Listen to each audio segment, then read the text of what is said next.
fuel. Inside the reactor, element 115 is bombarded with a proton, which plugs into the nucleus of the 115 atom and becomes element 116, which immediately decays and releases or radiates small amounts of antimatter.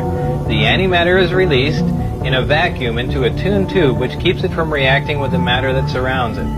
It is then directed towards a gaseous matter target at the end of the tube. The matter and antimatter collide and annihilate, totally converting to energy. The heat from this reaction is converted into electrical energy in a near 100% efficient thermoelectric generator. This is a device that converts heat directly into electrical energy. This particular disc appeared to be in excellent condition, and because of its sleek appearance, I nicknamed it the Sport Model. The Sport Model is about 16 feet tall and 40 feet in diameter. The exterior skin of the disc is metal, which is the color of unpolished stainless steel. The Sport Model sits on its belly when it's not energized. As you can see, the hatch is located on the upper half of the disc, with just the bottom portion of the door wrapping around the center lip of the disc. The interior level of the disc is divided into 3 levels. The lower level is where the 3 gravity amplifiers and amplifier guides are located. These are the things used to amplify and focus the gravity wave that we learned about in our science lessons.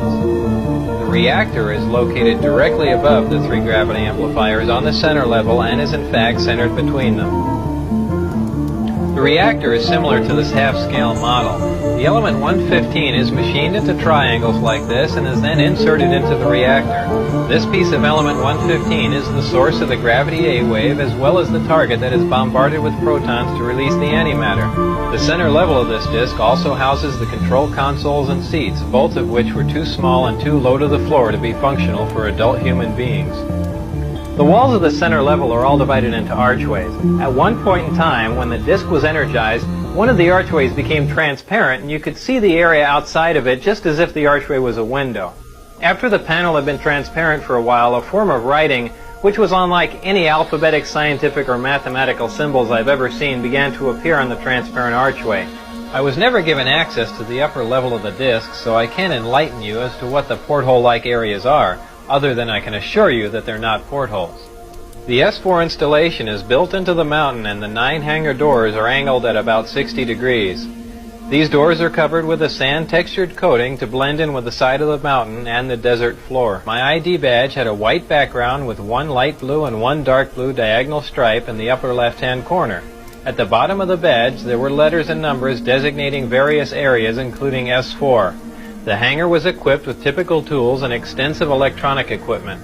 The gravity amplifiers of the disc can be focused independently, and they are pulsed and do not stay on continuously. As you can see, as the output of the gravitational field from the amplifiers becomes more intense, the form of space-time around the disc not only bends upward, but at maximum distortion actually folds over into almost a heart shape around the top of the disc. The program out at Area S4 consisted of 3 projects: Project Galileo, Project Sidekick, and Project Looking Glass. Project Sidekick dealt with a beam weapon that had a neutron source and was focused by a gravity lens. Project Looking Glass dealt with the physics of seeing back in time. I would randomly be taken into a small room which contained a table, a chair, and 120 or so briefings in blue folders. These briefings contained a wide spectrum of information, mostly relating to aliens and alien technology. This technology that you've learned about thus far was brought here by some alien beings from the Zeta Reticuli 1 and 2 star system. These stars are located in the constellation of Reticulum, which can only be seen from the southern hemisphere. Zeta Reticuli is a binary star system, which means it has 2 stars, and is located approximately 30 light years from Earth. These beings are from Reticulum 4, which is the 4th planet out from Zeta Reticuli 2. A day on Reticulum 4 is 90 Earth hours long. The beings are 3 to 4 feet tall and weigh 25 to 50 pounds. They have grayish skin and large heads with almond-shaped wraparound eyes. They have very slight nose, mouth, and ear positions and are hairless.